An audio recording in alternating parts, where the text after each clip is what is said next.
Оказывается, из Воркуты до Карского моря можно запросто долететь за час. Фотоотчет о том, как это было, выложил в Инстаграм популярный блогер-фотограф из Екатеринбурга Олег Чагадаев. До пункта назначения без обратного билета его забросил воркутинский пилот Виктор Михайлов на своем «Северке». История про нашу малую авиацию, которая без преград бороздит небо над приполярным Уралом и заглядывает порой в заповедные места под Воркутой, отдельная.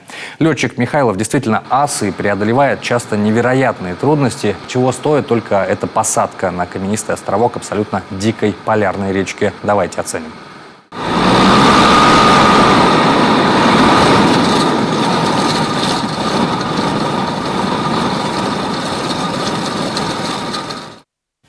А вот наш екатеринбургский гость сейчас уже в Амдерме.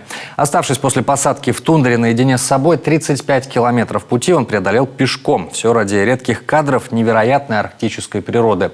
В планах у него пересечь Югорский полуостров, побывать в Хальмер-Ю, по версии военных это полигон Пимбой. Далее гора Олег, море Ис, Югорский шар. Это пролив между островом Вайгач. Ну и снова Амдерма. К слову, все это места практически непосещаемые туристами, пограничные.